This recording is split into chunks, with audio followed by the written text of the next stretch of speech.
about it, that should be the change. Ain't no doubt about it, you should be the change. Ain't no way around it if you're tired of the same. You wanna make a difference, you should be the change. Oh, oh, yeah, yeah, oh, oh, yeah, yeah, oh, oh, yeah, yeah, oh, oh.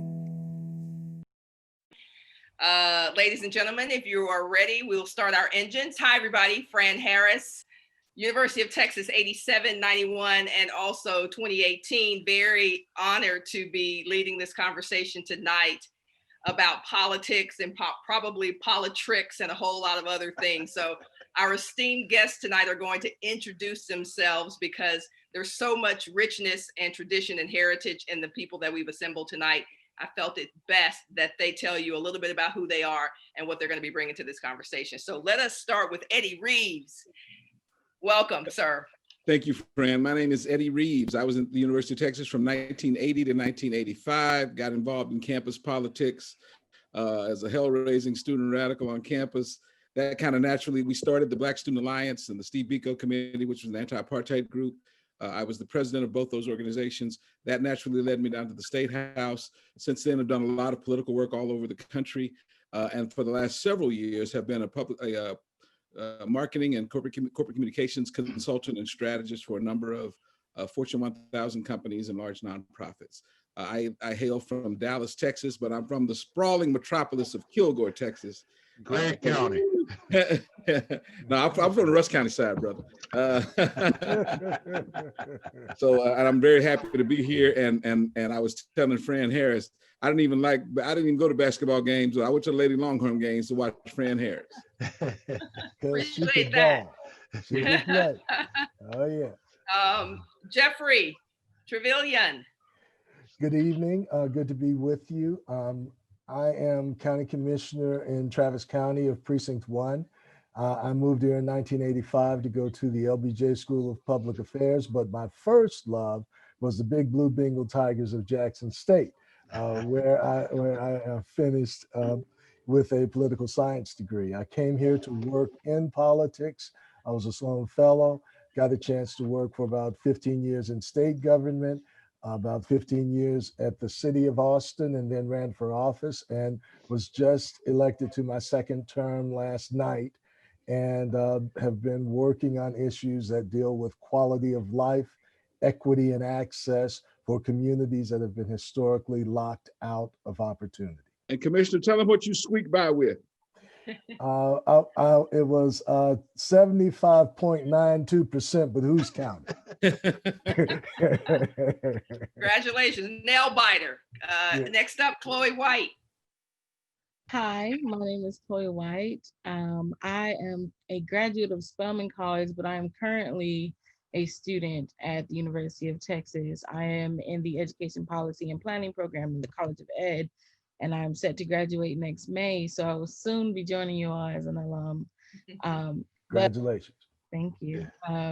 I currently specialize in looking at how trauma-informed care can be utilized and translated into pedagogy in secondary classrooms. But I'm more broadly interested in understanding transformative justice, sexual education policies, and restorative justice practices. So that is my viewpoint, and yeah, thank you for having me. All right, thank you, Chloe. Llew Fambles. Good afternoon. I am Llew Fambles. I'm from Longview, Texas, the home of Forrest Whitaker and Matthew McConaughey, and Llew Fambles, of course. But I live in San Antonio, but I'm currently on a project at the University of Washington Medical School, and still active in politics and helping people get elected who can espouse the needs of African Americans in this country. In San Antonio last night, we were able to get Miss Catherine Brown voted to the first Black woman in Bexar County history to be a constable. And so I'm so thankful for that. Most of the people on this line I have seen or know, from Jeff to Eddie and Chloe. I don't know you, but I'm looking forward to meeting you. I had to put this Prairie View A&M cap on because I got my master's degree at the Prairie View A&M University. I wanted Jeffery Travillion to know that I am SWAC also. All But right. I was at All the right. University of Texas from 1976 to 1981, and then again from 1983 to 1988. Did not finish my PhD, but I will get that. I'm enrolling at the University of Texas, San Antonio to work on a doctorate in applied demography because I want to look at the diaspora of Black businesses. And when Black businesses leave a community, we know that a lot of other things leave that community also. So when we look at disparities in health care, we look at disparities in employment, it generally follows a flow of Black businesses away from that community. So I'm glad to be here with these distinguished panel members, Dr. Don Pinkert there, who just did a great documentary on the Yates championship. And I mean, everybody on this screen, I am just so glad to be on with you. So thank you. Thank you. Welcome, Llew. And then finally, John Love.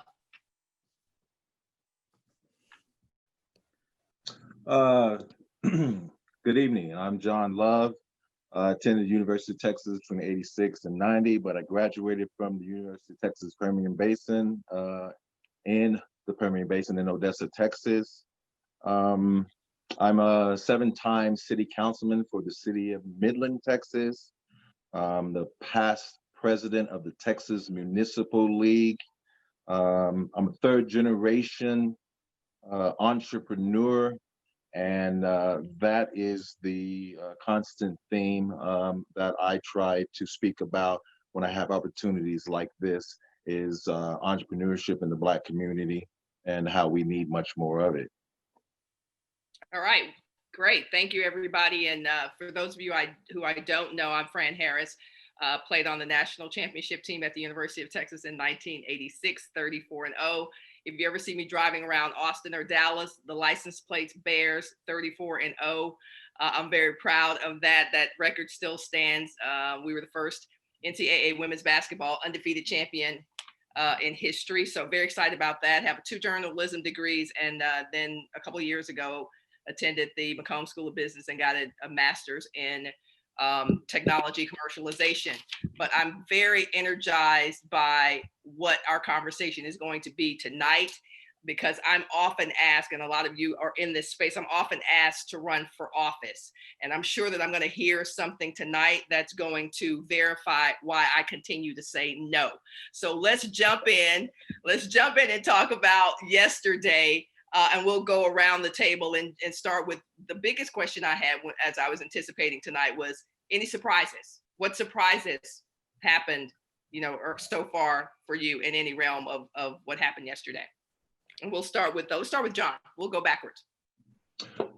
Surprises, I was surprised at how close it was. I thought Joe Biden had carved a deeper trench in some of the places that he was campaigning in. But I am glad to see that it does look like the outcome is going to turn in favor of Joe Biden. So that's the only surprise that I really had last night. Okay. Llew, what about you? I didn't see any surprises. It went about the way I thought it would. What I did see, though, that I was impressed about was the down ballot support that a lot of the Democrats got, a lot of the African Americans got, actually. That kind of threw me. I was disappointed in South Carolina and Kentucky that the senatorial races went the way they did.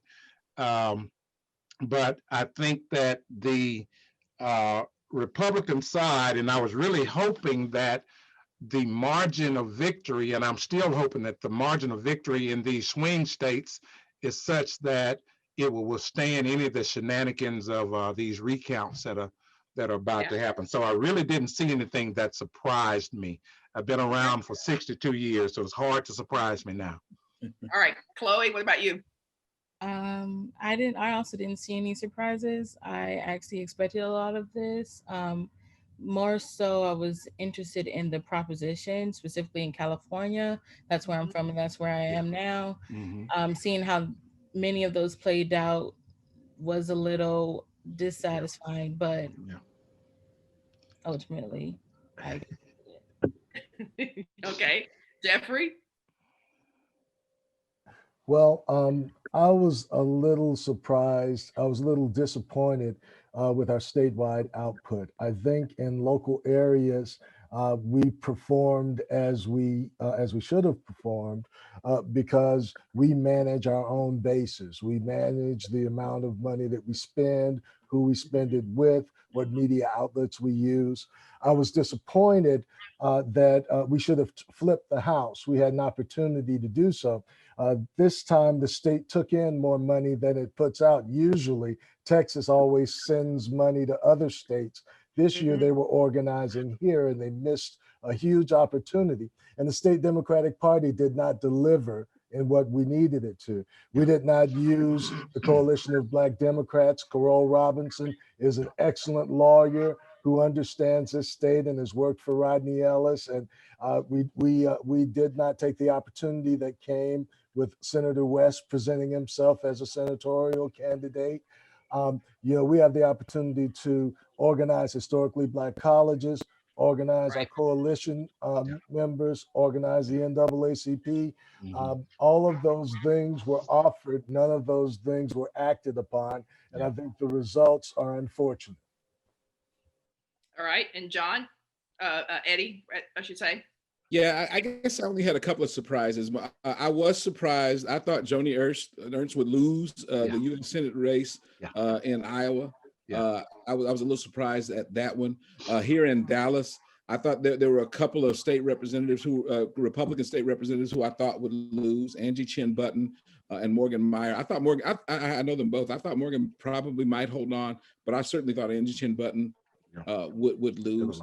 But I guess my biggest surprise is how surprised so many people in the media and other pundits are at the amazing fact that racism still runs so deep in the American body politic.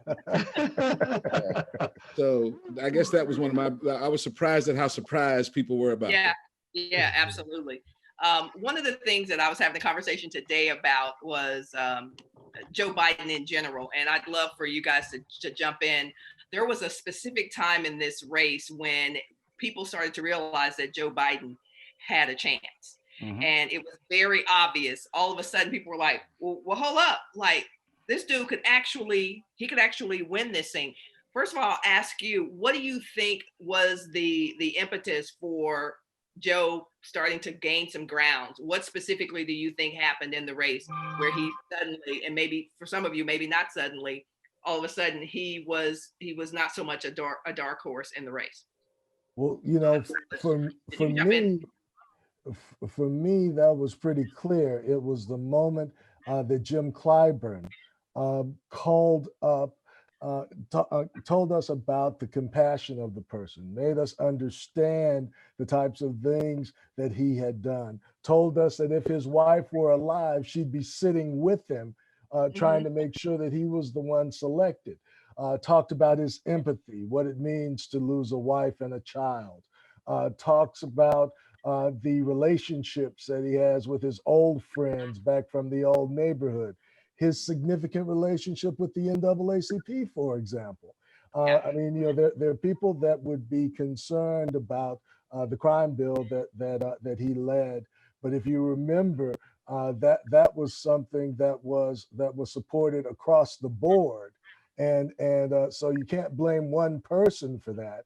You identify what was wrong and you take the steps that are necessary to correct it. And I think you need a person who actually understands people, cares about people, and wants to see people build families. And I think he was able to convey that in a way that others could not. Yeah, I agree with Jeff. I mean, South Carolina was the turning point. And it wasn't just that Jim Clyburn saved South Carolina for Biden. What Clyburn did, and it didn't get a whole lot of press, but a couple of weeks before he endorsed Biden, he basically took Biden to the woodshed and said, "Listen, here's how you need to campaign if you want to win the Democratic nomination." And Biden listened. Yeah. And Biden listened. And the truth of the matter is, there are way too many examples throughout history where the powers that be in the Democratic Party, they love Black folks' votes, but they don't listen to Black folks. Yeah. And I also think, you look at Delaware and we say, well, it's north of the Mason-Dixon line, but Delaware really had a southern state mentality. After Brown v. Kansas, Topeka, there was also a suit filed in Delaware where they were trying to keep the schools segregated. So Delaware has always had a kind of a southern mentality, even though they were northern state. So when you look at Joe Biden, he's almost, he kind of mirrors an LBJ for me. LBJ came from Texas, and he didn't care a lot about us, but he ended up doing some things that kind of caused all those other Dixiecrats to go to the Republican Party. But he made sure he was able to massage that Senate to get his stuff through. And so I think because Biden knows the Senate, he may be able to massage that Senate to get some things pushed through that we're going to definitely need over the next 4 to 8 years. And we can't do it by ourselves. So we're going to have somebody up there who even thinks about looking to us to help to get things done. Great point. Anybody else want to jump in on that? I agree that South Carolina was the turning point with respect to Black community. However, I think that after the primaries were done, I think it really showed some power that white folks started to continue to support and build support for Joe, because we're 13% of the population, and we did vote strong.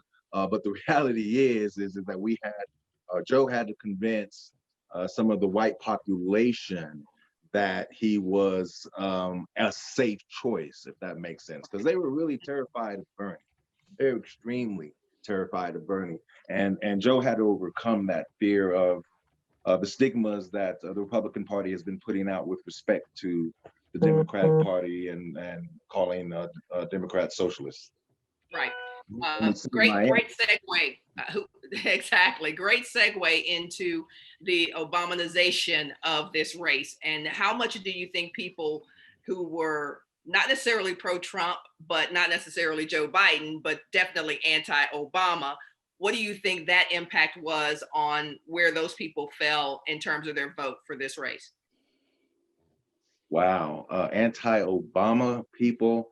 I think that they're just rebranded as Trump supporters.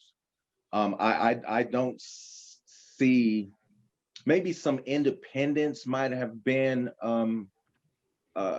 anti-Obama, but even then, Obama had a high rate of voter support from independents. So that's a conflicting question for me. Not really sure. Well, it's an interesting question because you have people and a lot of Anglo people who call themselves Trumpers who will hate Obama but love the Affordable Care Act. And I think the interesting thing was he provided tools that made it possible for them to have a better quality of life. But it's very difficult for them to have it come from somebody who they don't see as their president. So the interesting thing was, okay, he put together, he saved the auto industry. He put the Affordable Care Act together. But the most important thing that I think that he did was he showed empathy to a very violent and difficult period of time. And I think if Biden mimics anything, it is the empathy that, when you have shootings on campuses, when you have shootings, whether they're elementary campuses or colleges, when someone is struggling through COVID and he can speak to his loss and how he had to work through that. And he can say, I'm going to give you the tools that you need because I believe more about what Obama believes than I believe in what Trump does. I think that compassion is easily acceptable from that larger community coming from a Biden than it was coming from an Obama. Chloe, I'd be interested in what you think. Honestly, I personally don't know too many anti-Obamas. I can't speak from that side of being either an independent or being or leaning more towards conservative, but I can speak from the side of folks who might be critical of Obama but lean towards this side of either left or liberal.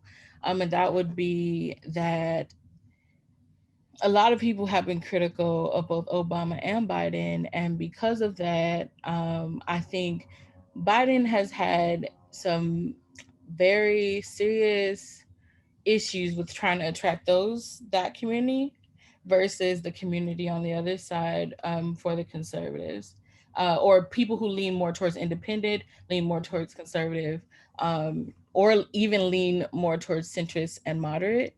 Um, so I would say that there's been a little bit of neglect to the population on the left. But because of that, in the way that Joe Biden has spoken, I think that it's been very obvious that he is trying to appeal to voters that are on the other side of the spectrum. And so on that front, I mean, he's done a good job. Like Yeah. he's been appealing to them very seriously. So that's really all I can say on it, because I don't know too I don't have too much experience with folks on that side. All right, Well, all right. yeah. Let's talk a little bit briefly about the debates. The first one and the second one. What do you think happened in between the first debacle, not really debate, and the second debate? And so either one of those, speak All on right. either of those. Yeah. I'm going to tell you exactly what happened. After that first one where he made such a mess, he Yeah. came out and said he had the virus and literally was off the board for about 2 weeks. Yep. You know, so I think if he had stayed active after that first debate, we would have probably seen a landslide. We would have seen a 55-45 kind of vote right now. They took him off the board. Yep. They said, no, he has the virus, he and his wife, and we have to take them to the hospital. And this this guy did not have enough sense to let that full 2 weeks go. And he Yep. came back, he wanted to pull off his shirt and have his Superman costume underneath it and all this stuff. But he was able to galvanize his people in those last 10 days. I mean, you know, you saw him running buses off the road there, right out of Austin, out here in Olympia, Washington. They're running up and down the highways with these pickup trucks with these flags with Trump on them and all that kind of stuff. Out here in Puget Sound, they have these boat flotillas with Donald Trump on them. So they took him off the board though for a minute to say, wait a minute, before this next debate, yeah, you know, you better get yourself together because you blew it in the first one. Anybody else? And there's actually, I mean, there's a real question as to whether he actually had the virus or not. Oh, he didn't have it. No, Question. Ain't no way he had it. Well, you know, I was trying to be professional. You're talking about a professional at changing the subject. When that happened, I said that was classic Trump of changing the subject. Yeah, amen. But here is the debate. You know, the debates were interesting only from this perspective. Had I been, you know, I've done a lot of campaigns with different candidates. Had I been Biden's campaign manager after that first debate, I wouldn't let him do the second debate. No. I would not have let Biden do the second debate. I mean, Trump gave him everything he needed after the first debate. And yeah, he would have got savaged by the press a little bit. And yeah, you know, all that kind of, but that would have been gone in a week. I think you're right. I think he could have simply played it as, look, that was ridiculous. I'm not going to put the American people through that. Yeah. Played it like that. He would have gotten savaged, I agree, but I'm with you, Eddie. I think he did Trump a favor by having that second debate. I agree. I mean, the point is his first debate performance made us understand his fitness or his unfitness, if you will. Yes. And I think that, you know, he did everything that he shouldn't do. He tried to act as a bully. He talked over not only the other candidate, but he talked over he talked over moderator. the moderator as well. I Yeah. thought the second moderator did a fabulous job and probably should be the next anchor of Meet the Press.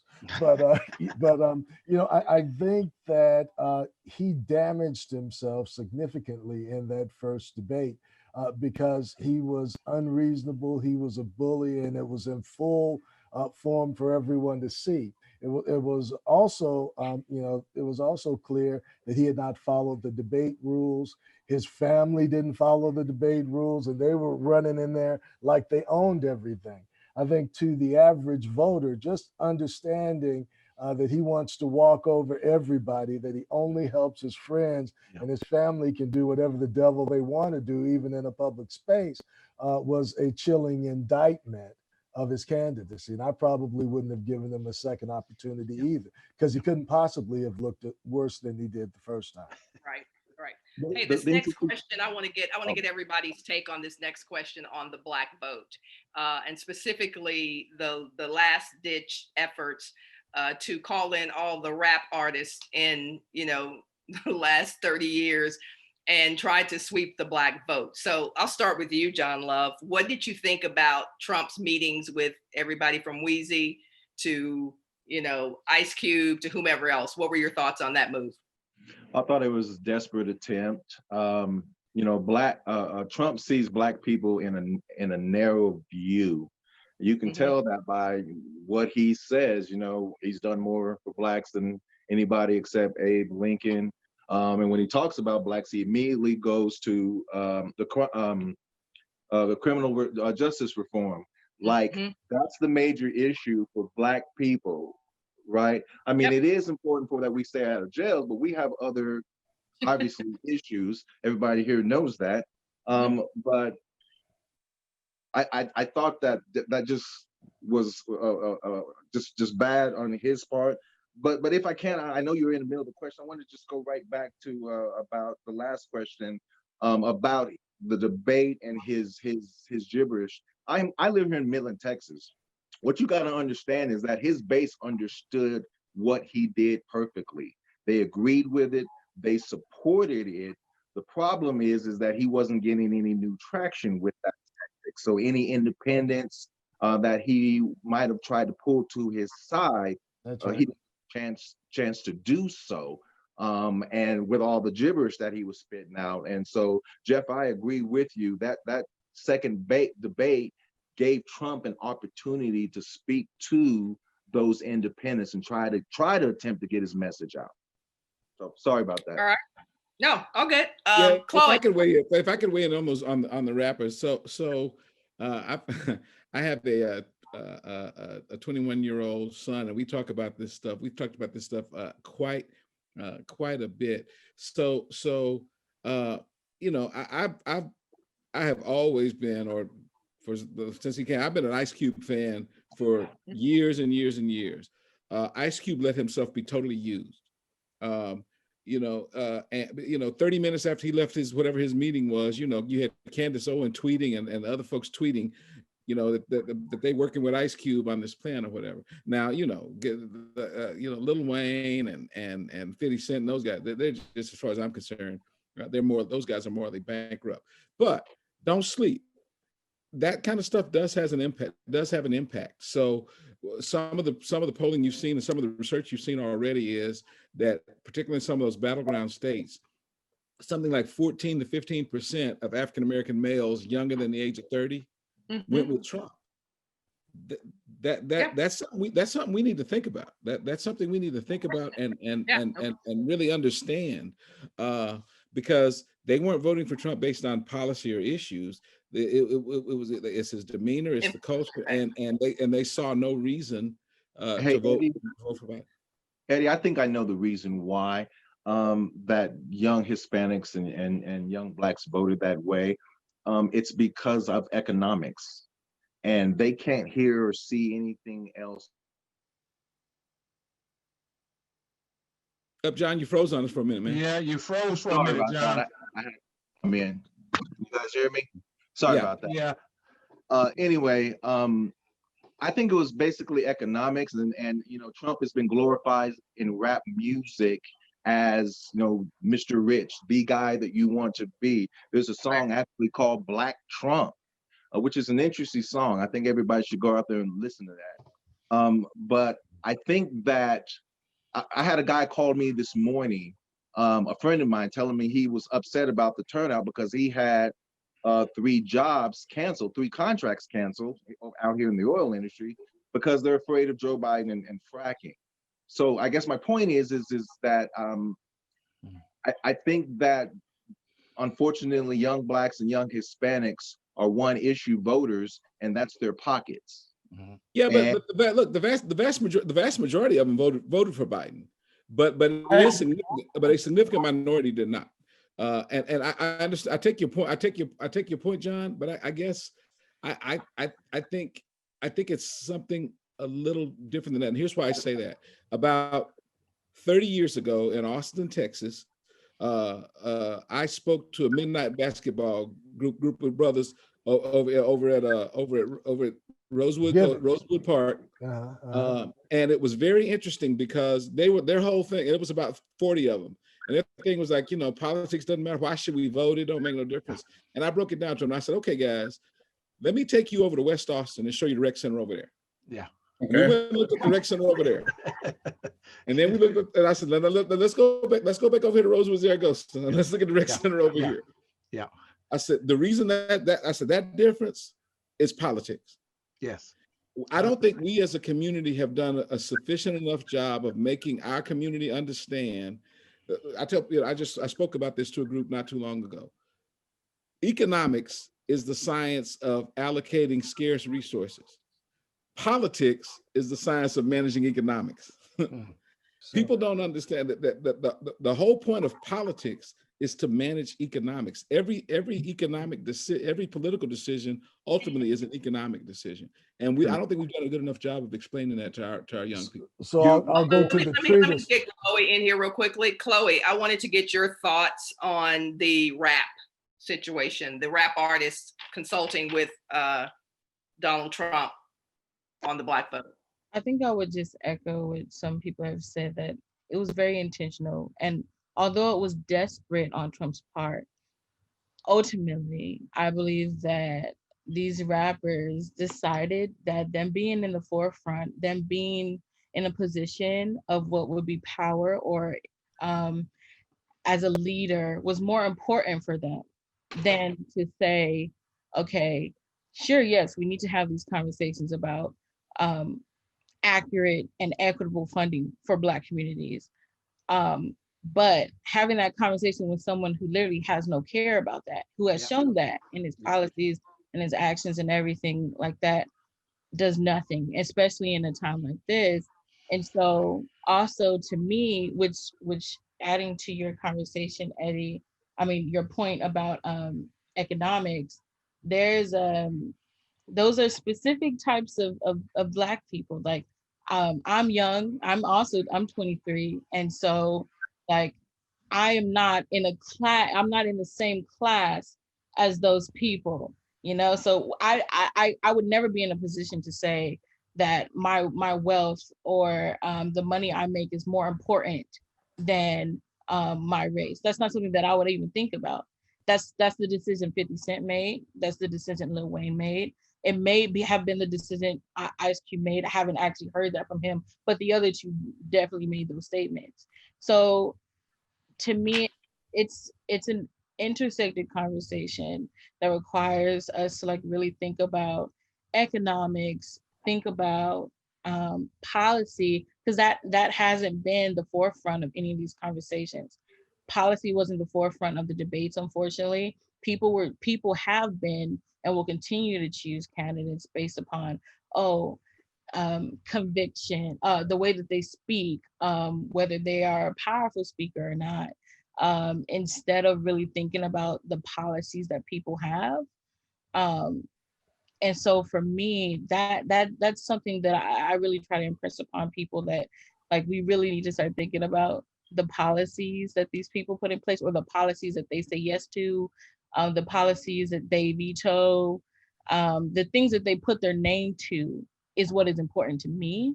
But that is not under my understanding of what I see from people my age, but even people in my parents' generation, that we really do not dissect policy in the way that we should when we think about who we are voting for. Definitely. Across the board. That's definitely. Great points. I gotta move the conversation along, guys. A couple of things I want to talk to you guys about, and one of those was the importance of the Black woman's vote. What happened for Joe Biden when he selected Kamala Harris? And I'm gonna go to the guys who didn't talk in the last round. Let me go, Jeffery.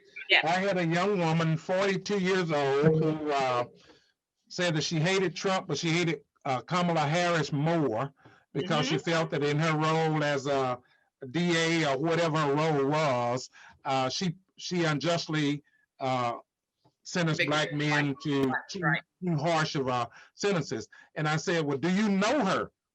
Now, what it turns out is this sister has a son who's incarcerated right now. But I said, well, go vote. If you don't vote, you already voted. Go vote. It doesn't matter who you vote for, just go vote. Because when our ancestors voted, they weren't voting for you, they were voting for themselves, because see, they were under pressure too. So you go vote now for yourself, because if you don't vote, you can't complain at all. And you have 3 boys, you need to be able to say to them, I voted. Now, it didn't come out the way I wanted to, but I think that the Black woman vote had to kind of ease itself around. You had folks still caught up in this, in the sororities. I mean, well, she's an AKA, I'm not gonna vote for her. What the heck does that mean? She sent his brothers to prison unjustly. Well, she was doing her job. She had to do her job, or she wouldn't have her job.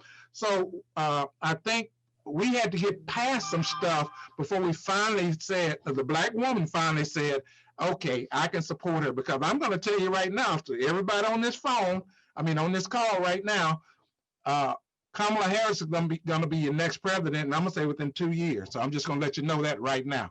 All right? Damn. Okay. Scoop. You got something Scoop. Everybody else, Jeffrey, what were you going to say? Well, there are a couple of things. I think the brilliant thing that Biden did was not only did he understand the significance of the African-American vote in this election, but he spoke to institutions within the African-American community. You not only got an HBCU graduate, you got somebody who is a leading lawyer, you got somebody who was a member of the Divine Nine. You can pick an AKA, but when you pick an AKA, Deltas, Zetas, and everybody else is coming out as well. This is an institution. And I think it also speaks to the church as well, because you're talking about somebody who's intimately involved in community, who's when you look at who has led movements and whatnot. You think of Rosa Parks, another of her sorority sisters. You look at Mrs. King, another sorority sister. When you speak to institutions like HBCUs, like the Divine Nine, like the church, you create the greatest opportunity for people to participate. And anybody who has gone to a Baptist church knows that the preacher might be good, but if the sisters ain't at the church, it ain't opening up on time. I wish I had a praying church.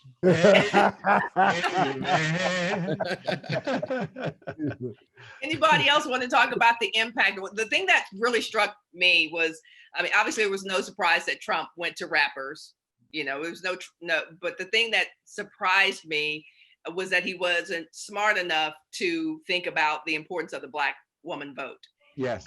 Because we were really turned off by that move. When I saw that, I was like, oh, you straight up dissing me now. You going Fran, not a Black woman in the house that can come up to the 1600 Pennsylvania and tell you how to do this? Okay. Fran. No, Fran, you missed it. It's not that he didn't understand. He understood. Throughout Trump's entire history, going back to Trump's always been intimidated by Black women. I mean, so think about how much he savaged President Obama. Think about how much he called Elizabeth Warren Pocahontas. Now, as bad as Michelle Obama read him, have you ever heard him attack Michelle Obama? No, he ain't trying to go there. No. No, sir. As not. I guess after he and Omarosa fell out, I guess that was the end of that. But I do want to, that part is really important. We all know that. The strength of the Black woman to every institution on the planet. So when you diss us politically, you are sinning in a very big way. And we're seeing the impact of Kamala Harris's presence, whether people want to, dissect the percentage of Blackness as we tend to do. When people bring up whether somebody's Black or not, you cannot dismiss the fact that she awakened something in Black women and women of color and other women who said, okay, we're paying attention to you, Joe Biden. So that was stimulating to see that in the race, and also a terrible play by the other side. So as we kind of move on, somebody gonna say something? Was somebody jumping in? Okay. As we kind of move on to the hot buttons of this race, what do you think some missed opportunities were in the hot button areas? I heard somebody before the show, people were talking about the cultural aspect of the Cuban and pro-life and those kinds of things. What do y'all think some of the hot buttons were and some missed opportunities were? Yeah, so I'll jump in there. So I think there were a number of missed opportunities. The example I was using is, the whole story of Florida is the story of Miami-Dade County. Mm-hmm. Hillary Clinton won Miami-Dade County by more than 30,000 votes. She won Florida by less than 1%, by 0.7%, but she won, and almost all of that was Miami-Dade County. Trump, as of an hour ago, was only leading in Miami-Dade County by about 7.5%. That's why he didn't win Florida, or hasn't won it yet anyway. And what that comes down to, so between what Bloomberg spent in Florida, between what other independent expenditures spent, I'm a numbers guy, so I look at the numbers, and then based on what the party spent, all those groups together spent more than $12 million just going after the Cuban vote in Miami-Dade County. Completely ignored Liberty City and Overtown, the African-American areas of Dade County. Spent less than $1 million, spent less than $500,000 on the ground in the Black community in Miami-Dade County. Blacks and Puerto Ricans in Miami-Dade County would have far outstripped what they tried to do with Cubans in Miami-Dade County. And this has been, unfortunately, the story of the Democratic Party for decades. They want our votes at election time, but they're not willing to invest the time, effort, and structure on the ground to make that a permanent structure to turn out that vote. I'll make one more point like that. So back in 2016, Al C. Hastings, congressman from Miami, who runs the Liberty City and Miami-Dade boxes, Al C. Hastings, the day early voting started back in 2016, picked up the phone and called Mookie, whatever his name, Robbie Mook, who was Hillary Clinton's campaign manager. He said, "Listen, we're going to lose Miami-Dade County unless you guys. I need you guys to let President Obama come down here for a couple of days, or Michelle, and send me about $250,000, or we're going to lose Miami-Dade County." They told him, the man who's run those black boxes, been in the Congress for 20 years, we got it, Congressman. He told him, you know what? Don't you blankety blanks ever call me and ask me for nothing again, and hung up on him. Eddie, I would say the same thing about Texas too, and the fact that I really think Joe Biden missed an opportunity with Mexican Americans. Mexicans and Cubans are different, and you have a lot of Latin. It was told to him that he needed to win South Texas, and he did really, really good in South Texas, the Laredo area. But I think if he would have spent more money and more time, he could have won the state of Texas as close as it was, and with the smear that the Republicans were throwing about fracking. Listen, out here in West Texas, everybody well, not everybody, but the conservatives are afraid that fracking is going to go away, and then we're going to be out of business next week. I think he would have spent the time here with Mexican Americans. He would have gotten a lot more than what he did. And I really believe he could have won the state, because we were all hoping that Texas was going to flip last night. And I think that really would have helped flip the House state, the state of Texas House. I really think, felt that too. I agree with you. I think that, though, there is a need to understand the whole continuum of the Latinx community. People look at the Latinx community as one thing, and it is not. It is not only Mexico, it's Nicaragua. It's not only Nicaragua, it's Venezuela. It's not only Venezuela, it's Cuba. It's not, and people have different have different economic backgrounds, different expectations. The people that left Cuba or were pushed out of Cuba were the wealthy class. So if when they came over here, anything less than deposing who they called a dictator was not acceptable to them. And if you're not talking about going over and wiping the leadership of Cuba out and reinstalling them, you're not winning their vote. Different. And that's about money too, Jeff. Of course. But then the question becomes, how do you make it possible to make sure that our tremendous economic wealth builds a supply chain first back in America, but then in the Southern Hemisphere? Why is it that we're not talking about the economies that are around us and making sure that ultimately we are building economic opportunity and safety in this region? Because a lot of people who are coming up here from Nicaragua and are coming up here from Venezuela have a similar story to ours, with the out migration from the South going to the North, moving from the field to the factory. Because you had certainty in the factory. You were going to get paid your wage in a factory. You weren't, I grew up in Mississippi, and if they said they owed you $5 and you said, no, it's supposed to be 10, you might not have a job and you might not have your life. And that's what people fled. So, we need to understand the economic underpinnings of the people that we're talking about. And we need to talk about how we create real opportunity and sustainability here over time. Well, I think we also need to understand something. Now, being in the Pacific Northwest, something became very obvious to me. There are a lot of Hawaiians, there are a lot of Asians, and there are a lot of Filipinos in the Pacific Northwest. Do you guys realize that in most states in this country until 1976, there was no option for Hispanic? There was no option for Asian American. If you were not black or white, you were white. You understand that? So if you're Asian, you're from Hawaii, you're from the Philippines, you were white. So up here, I'm noticing this whole group of young people whose parents are Hawaiian or Filipino, and they don't know that they are not white because they've been told all their lives they are white. In the state of Texas until 1976, there was no Hispanic on a birth certificate. So in San Antonio, people in San Antonio discouraged their people. Hispanics, the Latinx, discouraged their children from speaking Spanish. So somebody comes in from El Paso and walk into somebody at a HEB and start speaking Spanish, they get cussed out.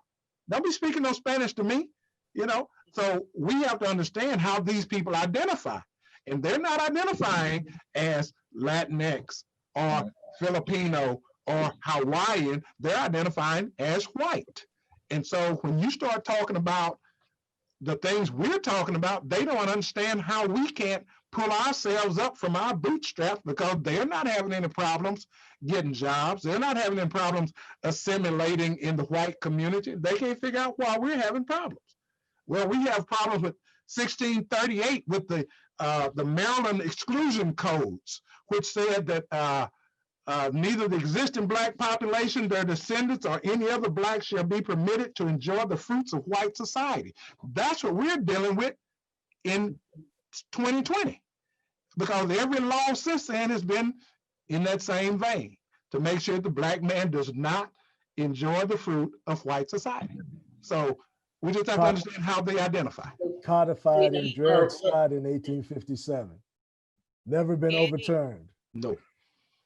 So you asked missed opportunities. I'm gonna be very, very tactical.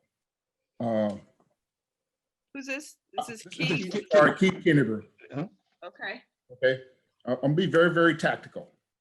Those missed opportunities, as I see them, are one, going on the offensive when you were put in the defensive. And Trump was very good at that. And the missed opportunity for Biden was to go on the offense because Trump was very vulnerable in that. One, the corruption aspect. They tried to create this. They tried to sling mud about Biden's son. Had I been, and Biden tried to ignore that. I think there was an opportunity to, and I'm going to be honest with you, just smear Trump's whole family. And I think they should have done that. And it wasn't very hard to do. Bring all to the light. And I'm talking fighting dirty. And I think they didn't fight dirty on exposing Trump's family and his corruption. Two, this whole mirage about socialism. You have people in Texas that talk, oh, I think we're going to become socialists. I think Biden's a socialist. Well, if you accepted that government check, government assistance because of unemployment or because of pandemic, you are in favor of socialism. And I'm not going to let you get away from that. Yeah. and this country it is a socialist country, and you support programs that are social. I'm not talking socialists in the classic Marxist and Soviet. I'm talking in the sense that we've mitigated the hard edges of capitalism with some socialist ideas. And so you got to bring people right back to the fact that when they like their football here in Texas, and we want to give tax breaks for a football stadium, that's socialism. Yes. Okay. And so I think they should have run hard and the way you got to do it is in a sophisticated way. Run at the socialist elements of Trump's ideas, smaller they may be. And then the last thing, I'm talking very practical, is from the fracking piece. Now, Biden was vulnerable on that because of some things that he said. But at the end of the day, I'm in an industry that, quite frankly, had not fracking been as successful as it is, the chemical infrastructure in Texas would have gone away. It was about to go away in 2007 when the fracking boom exploded, and Dow itself spent $15 billion on the Gulf Coast when they were thinking about spending it in the Far East. Yeah. So Keith, let me tell you why. Let me tell you why I think got into that. They should have gone to that from a very practical standpoint. He should have backed away from saying I'm against fracking and went full-fledged, calling out the American industries that have benefit for him and saying that he supports it. Yeah. So Keith, let me tell you why I think you're wrong. Okay. Because in political campaigning, if you're explaining, you're losing. Okay. You have to explain that stuff too much. I mean, this race didn't turn on charges of socialism. I mean, look, this was basic blocking and tackling. So the area where Llew Fambles and I are from is probably about 30% Black, all told. The Piney Woods in East Texas. Yeah. The Democrats have not organized or motivated Blacks in East Texas since 1982. Yeah. There's in 1982, Lloyd Bentsen got over 300,000 Black votes out of East Texas. From all the way up to Texarkana, all down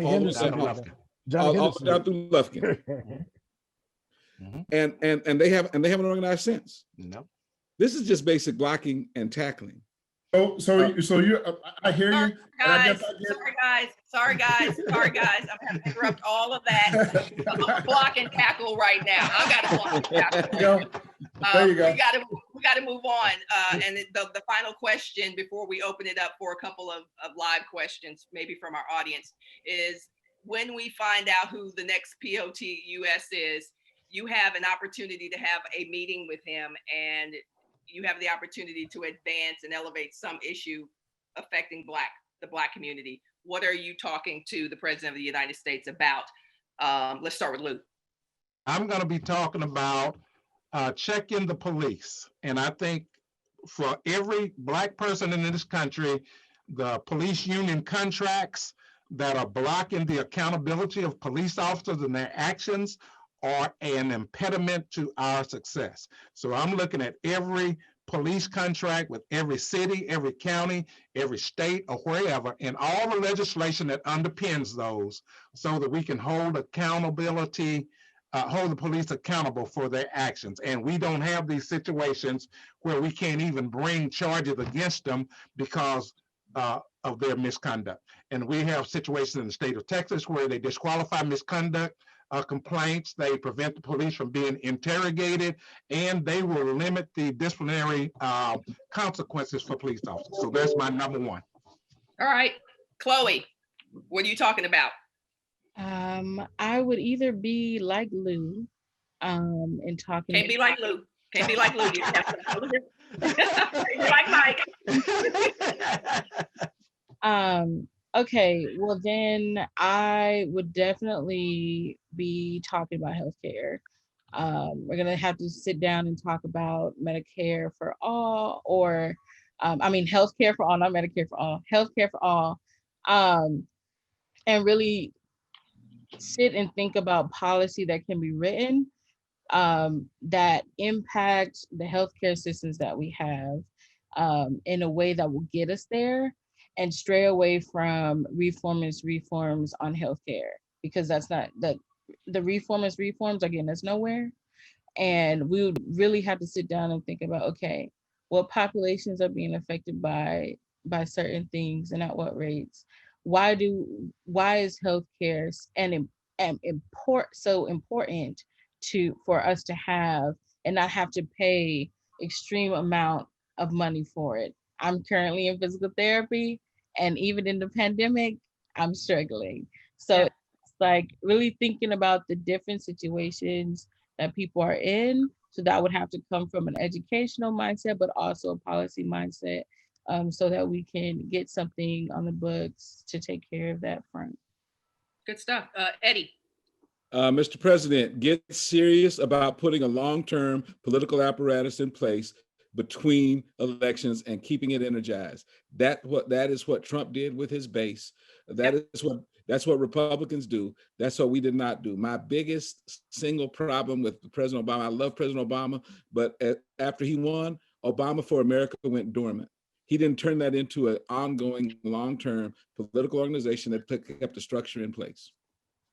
All right, Jeff. Good. I agree with all of the things that have been said. So I'll go to the next item, which is putting an infrastructure package in front of the country. I think that we have too many bridges, too many roads, too many railroads that have fallen into disrepair.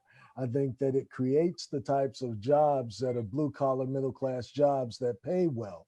It will give you an opportunity to, through certification, not necessarily with a degree, begin work that will provide you a living wage. We earmarked $100,000 to train people who were in jail, get them their CDLs before they got out of jail. We had 14 people who went through that program. We paid for 24, so we'll get a few more.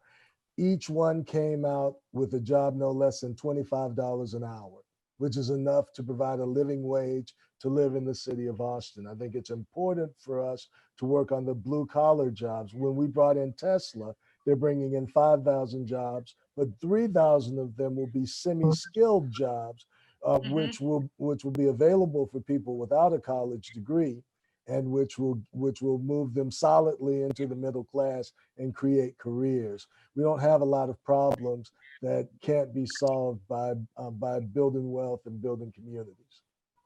Good one. John Love. I like everything that everybody said, just a little different take with respect to the police. I'd just be happy if you get rid of qualified immunity. You know, you have the ability to sue cops for what they were doing. Cops would think different if it was going to come out of their own personal pocketbooks. So that's one thing I would talk. I'd also ask the president to encourage or create programs that encourage entrepreneurship in the Black community. You know, sitting on the city council of one of the most conservative cities in the United States, Midland, Texas, it came to a point where I was tired of waiting on white hearts to change for me to get equality. Yep. And so entrepreneurship, and that includes financial education in school, because we do not have that at all. And that's just a real big problem in the African American community, as well as the United States of America. Great stuff. We got a couple of questions here. Should we dismantle the electoral college altogether? Obviously, everybody won't get to answer. So if you feeling it, go in on it. But that's a great question. Who wants to take that? Yes, it was designed to give the Southern population an outsized vote. It was designed designed with an exclusive purpose to exclude our ability to participate in the process, to make sure that our voices wouldn't be heard. And I think that it is time for it to go. Great question, Terry Allen. Thank you for that. Someone else asked, let's see, who is this? This is Sanja, I think it's Baker. What should Biden do to adjust in the Supreme Court process? What should he do in that process to make some adjustments? Anybody? Well, it doesn't look like the Democrats are going to take a majority in the Senate. So I'm not sure he's going to matter. Yeah, see, I don't think it's going to matter either. I'm sorry, that was my first question. How do you think Biden's going to handle the Senate? Okay. And then my second question was, what kind of adjustments, if any, can he even make with the Supreme Court? But my first question is, how do you think he's going to handle the Senate being the president? Yeah, he has a lot of experience in the Senate, but without a majority, and that Senate is the one that appoints those judges. Now, we've been talking about these 9 on the Supreme Court, but there are 800 more federal judges, and they are the ones who determine what the law is. So, you know, the Congress can pass the law, but it's those judges who make the decision on how to interpret those laws. So without that Senate, he's going to be in a bad shape trying to get either 11 or 13 or 15 justices, or even he can appoint, but they still have to okay those appointments that he makes. So he's going to be in trouble. We have to remember, though, if you've got Biden, you've got a different class of folks being appointed. Yeah, now the question's got to be whether the Senate wants anybody or not. You have to fill the positions. There you go. If you don't take the folks I send you, well, we'll just see how it works then. Yeah. You know, so I mean, he has the upper hand as it relates to who goes in front of the Senate.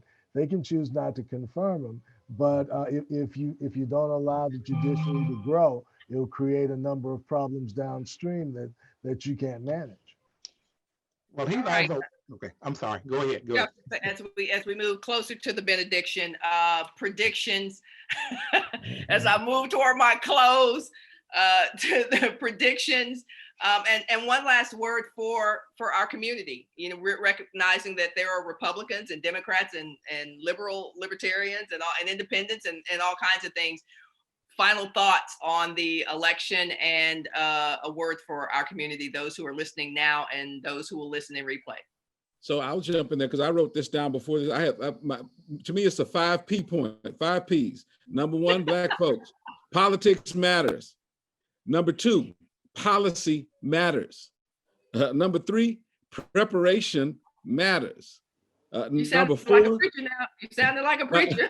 Number 4, project management and elections matter. And number 5, if we don't know nothing else, prayer matters. All right, look at your neighbor right now. Okay, I'm playing. Okay, I'm playing. Look at your neighbor right now. Jeff, what you got? Well, I think that we have to recognize that if we're going to get the things that we believe in into the public discourse, we've got to be willing to take it there ourselves. We no longer have the luxury of allowing somebody else to work for us. We talked about the rappers earlier. You know, it's important to recognize that we need to be sending people into office that are not trying to get a better seat at the table, but are trying to get a better position for their community. You know, who you send to represent you really does matter. And those of our elected officials have to reach out to the community to say, what is it that you need? we put the teams together and we work on that through our office holders. That's what we send them there for. Chloe? I would say that we have to start thinking about the conversations that we are going to have at home, but also the conversations that we're going to have in communities, because we have to think about what is most important. And I don't think that we are on the same page. And the way I see it is that I always think about, what does liberation look like for me? What does that look like for my family? What does that look like for people that will come after me? And that is different from thinking about what Jeffrey mentioned of, am I going to be in the limelight? Am I going to be the leader? Am I going to be the person that people always come to look at? Am I going to be the face of Black representation? Coming from that standpoint is much different than thinking about what is going to lead our people forward, versus just thinking, well, what is going to look good for me right now? Or what's going to even look good for me and my individual family right now, rather than the community at large. And so that is what I would impress upon people to think about. And then, like Eddie said, think about policy and how that's written, because wording matters. Language is extremely important in policy. And so we really have to think about and push back on policies that have language that does not push us forward. Because saying yes to something because the majority of the policy is okay, or even 50% of the policy okay, but the other 50% has a lot of language that is really detrimental, that would be to us and then other person of color communities. I mean, I just think that we have to think about that a lot more, and be intentional, like Jeffrey said, not back down, because although we are in a minority at our population, we still can do a lot, if we are on the same page. Great. John Love. With respect to the Black community, I think that we going forward should invest in our communities, invest in our youth, and invest in ourselves. Not necessarily money, but time and information. Earlier Eddie and I were talking about economics and politics. But that guy who's broke on the corner is not going to hear anything you say about policy or politics, because he's too worried about how he's going to eat or feed his daughter. And the other thing I wanted to just share is I used to have an argument with a good friend of mine. I think most of you guys know Rudy Malvo. And Rudy's a government major. And we had this argument about what's more important, good government or good people. And he was always under the impression that good government is what's going to help us. And I always just disagreed. I think it's going to be good people, because we see now we've got a great government. We got some horrible people running it. And hopefully, and I do believe that Joe Biden is not a horrible person, and he will make a difference. And that goes from the president all the way down to your mayor, alderman, city council member. If you've got terrible, and this, is just dovetailing off what Jeff and what Chloe said, is that it's important that you have people in positions who are going to be able to do the right thing. And right now, the path that our community is taking is materialistic and selfishness. And that's why I bring it back to, we need to invest in our youth, our community, and in ourselves, and arm ourselves with the information and the economics that we need to move forward. Great. Last but not least, Llew Fambles. Well, I think going forward, we need to make a concerted effort to increase our business ownership and the support that we give to those Black business owners. We need to speak up for Black equality and Black rights as opposed to civil rights. We don't hear anybody else saying, gay rights don't talk about civil rights, they talk about gay rights. We need to talk about Black rights. And then John has touched on this twice, but I think that financial literacy and digital literacy within our young people is going to be the key to going forward. we don't invest our money. We spend our money on meaningless things. And even if you just put $50 a month into a mutual fund, at least you're putting money into something that you can get something back on. Yeah. And I wanted to go into business ownership, Black business ownership, but if you can't invest and start your own business, invest in somebody who already has. So those are the areas I think we're going to have to push very hard in. And over the next 4 years, when we come to this point, we should be having a whole different conversation. Amen. Amen. Well, family, thank you so much. This was illuminating. It was stimulating. It was amazing conversation and discourse. I appreciate all of you hopping on tonight. For those of you who are out there who hung with us, thank you for your encouragement and your discourse in the chat. I also want to say that you're welcome to shoot us any thoughts on other kinds of conversations that you want to have. I mean, we've been having some great ones for the last month. But if there are topics that you believe are important and critical to our elevation as a people, definitely drop us a note on Facebook, and we will assemble the brains and the geniuses in the room and have that conversation. Eddie, Jeffrey, Chloe, Lou, and John, thank you guys so much. I appreciate you. You were fantastic. Here's to a favorable outcome to the election. And everybody who is watching and in replay and live, hook them, everybody. Thank Hey, you, great Fran. job. Thank you, Thank you, hostess. Fran. You're welcome. Thanks, y'all.